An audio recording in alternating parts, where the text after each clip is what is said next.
नमस्कार प्यारे बच्चों, एक बार फिर से हम इस कहानी की तरफ आगे बढ़ते हैं। पिछले पीरियड में हमने देखा कि बूढ़ा धीमे धीमे बोल रहा था और आखिरी शब्द तक बिल्कुल ऊर्जाहीन हो चुका था, मानो आगे नहीं बोल पाएगा। अब हम इसके आगे देखेंगे। कुछ देर वे चुप्पी में बंद गए, दोनों एकदम शांत हो गए। बूढ़ा फिर धीरे धीरे बोलने लगा, मैं किसी को दोष नहीं देता, सब किस्मत का खेल है। 10 साल का था मैं जब लाहौर से दिल्ली आया था। बाबूजी तांगा चलाते थे, यहाँ भी तांगा ले लिया और जिंदगी भर वही चलाते रहे। एकाएक अचानक एक तीखा कर्कश स्वर गूंजा, खड़खड़ खड़खड़, और झटके के साथ ऑटो रुक गया। ओप ओ, अब क्या हुआ? बूढ़ा झुंझलाया।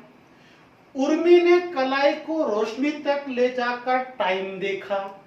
इस तरह से उन्होंने क्या किया, उजाले तक अपनी घड़ी देखी, टाइम देखा, फिर खींच में धीरे से फुसफुसाई, नो ओ नो। बूढ़ा उतरकर ऑटो के इर्द गिर्द घूमने लगा। पंचर हो गया, 10 मिनट लगेंगे, आप फिक्र न करें, उस बूढ़े व्यक्ति ने उर्मी से कहा।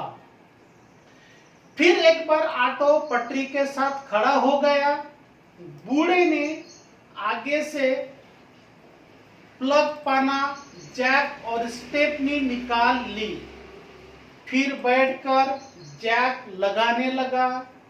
उर्मी ऑटो से उतर फुटपाथ पर चढ़ गई। उद्विग्न सी सिर नीचे किए छोटे छोटे कदमों से टहलने लगी। अब टाइम ज्यादा हो गया है, ये गुस्सा कर रहे होंगे। एक ने उनके पति अनुराग, बच्चे तो मेरे जिम्मे ही मानकर चलते हैं, उसने सोचा। उर्मी अब क्या कर रही है, अपने परिवार के बारे में सोच रही है। आकाश बादलों से फटा हुआ था, दूर कभी कभी बिजली चमक जाती थी, जिसकी तेज रोशनी आसपास के घिरे अंधेरे में दिखाई दे रही थी। अचानक मोबाइल बजने की आवाज ने उसे चौंका दिया। ये चिंता कर रहे होंगे। उसने जल्दी से मोबाइल कान से लगा लिया और हेलो कहा। हेलो, क्या कर रही है, कहाँ हो यार? वो ऑटो से थोड़ा दूर जाकर धीरे से बोली, ऑटो पंचर हो गया है। ऑटो वाला बूढ़ा है, बेचारा धीरे धीरे पहिया बदल रहा है। ऐसे खटारा में चढ़ी क्यों? छोड़ो उसे, दूसरा ऑटो ले लो, उनके पति अनुराग ने कहा। दूसरा मिलना मुश्किल है, बहुत कोशिशों से मिला है ये भी। अरे हाँ, तुम तो बूढ़े का साक्षात्कार ले रही होगी, वृद्धों के एकाकी जीवन पर लेख जो लिखना है। नहीं नहीं, क्या बात कर रहे हो? उनके पति यहाँ पर ताने मार रहे हैं। नहीं नहीं, क्या ऐसा ऑटो ही क्यों किया, कभी तो दिमाग का इस्तेमाल किया करो। वो उसी तरह झुकी हुई एक लंबी सांस खींचकर बिना हिले डुले खड़ी रही। झिड़कते रहते हैं हर वक्त, न जाने क्या समझते हैं अपने आप को। मैं कोई जानबूझकर ऐसा कर रही हूँ? उसे 50 रुपए दे देती हूँ। उसने 50 का एक नोट पर्स से निकालकर मुट्ठी में दबा लिया। अब वो सामने गुजरते ऑटो पर नजर रखे हुई थी। अब हम आगे बढ़ेंगे। तो बच्चों, अब हमारी कहानी आगे जारी है। टाइम लगेगा क्या बाबा? उर्मी ने सवाल पूछा। नहीं पुत्र, बस हो ही गया है। बूढ़ा पहिए के नट कस रहा था। तुम्हारा बच्चा छोटा है क्या? बूढ़ा दोनों घुटनों पर हाथ रखकर खड़े होते हुए बोला। वो बूढ़े के इस असंगत प्रश्न से हैरान थी, लेकिन उसने धीमे से स्वीकृति में सिर हिला दिया। असंगत प्रश्न होने के बावजूद उसे अपने पापा की याद आ गई। उसने बड़े किए हुए मेरे दोनों बच्चे। कहानी आगे बढ़ती है। बूढ़ा ऑटो की तकनीक पर बड़ी देर तक बड़बड़ाता रहा। वो बिना कुछ कहे बैठ गया। ऑटो फिर से दौड़ते ट्रैफिक में शामिल हो गया। ऑटो जब सिग्नल पर रुका तो उर्मी ने कलाई की घड़ी को फिर देखा। एक बार फिर से उर्मी ने अपने हाथ में बंधी घड़ी को देखा। सिर पर ओठों को हिलाते हुए फुसफुसाई, एक महाभारत अभी घर पर भी झेलनी है। क्या पकाना है? ओ लेबर सी जिंदगी हो गई। अपने परिवार के बारे में वो सोच रही है कि घर जाना पड़ेगा, अगर खाना नहीं पका होगा तो घर पर झगड़े होंगे, ऐसी वो सोच रही है। दिन भर रिपोर्टिंग के लिए धक्के खाओ, घर पहुंचो तो डिनर बनाओ। आगे की ड्राइविंग सीट पर बूढ़ा भी लगातार बड़बड़ा रहा था, जो ट्रैफिक के भारी शोर में स्पष्ट नहीं था। उर्मी का मन घर पर ही लगा था। अनुराग मुझसे तो इतनी पूछताछ कर रहे हैं कि कहाँ हूँ, पर ये नहीं कि सब्जी ही काट दे, दाल धोकर गैस पर चढ़ा दे। दिन भर आराम ही तो किया है। सुबह तो खाना मैं ही बना कर आती हूँ, लेकिन मेरी किस्मत कहाँ? ये सब तो मेरे इंतजार में होंगे, आएगी और करेगी। और क्या, दुनिया में सिर्फ औरत को न तो कभी थकान होती, न दुख न तकलीफ, सारे काम औरत के जी में है। आदमी तो फिर आदमी है।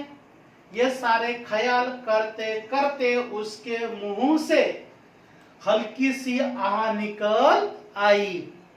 एक बार फिर से उर्मी यहाँ पर सोच रही है। हम आगे बढ़ेंगे। मुड़ना किधर है? बूढ़ा तेजी से बोला।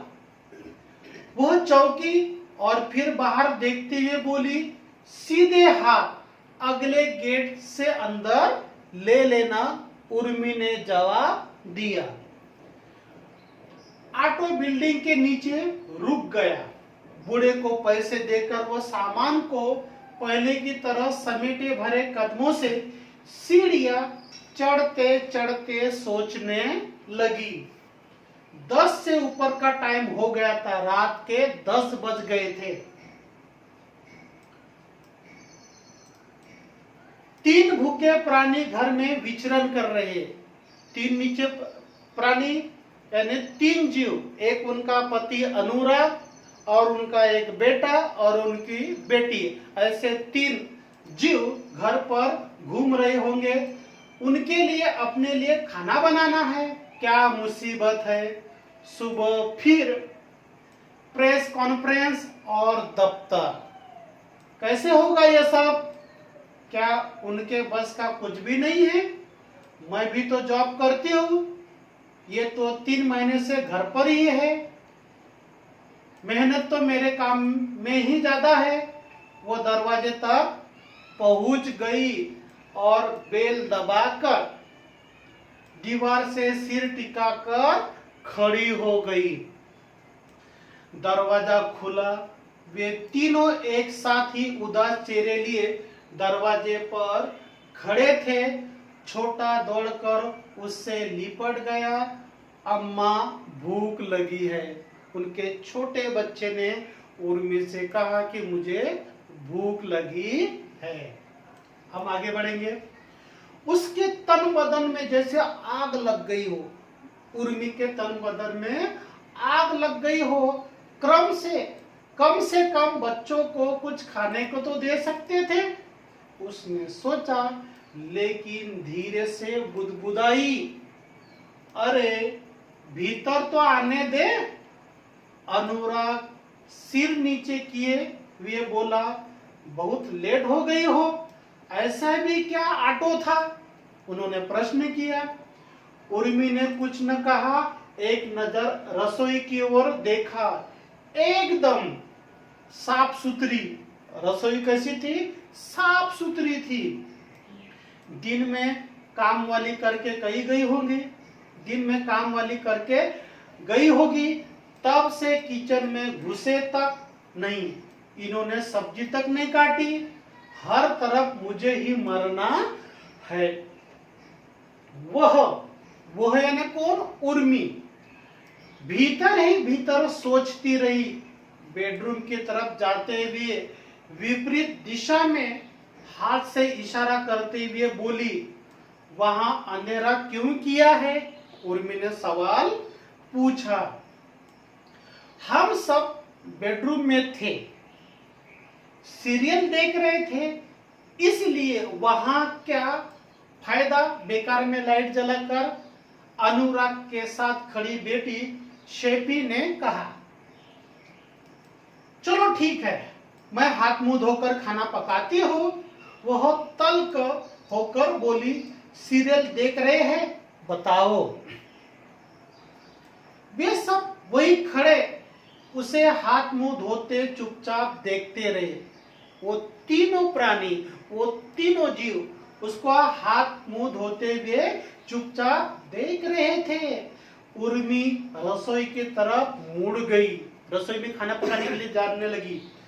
एप्रन पहनकर फ्रिज से सब्जियां निकालकर स्लैब पर रखते हुए खिंच से बोली, चाकू कहाँ है?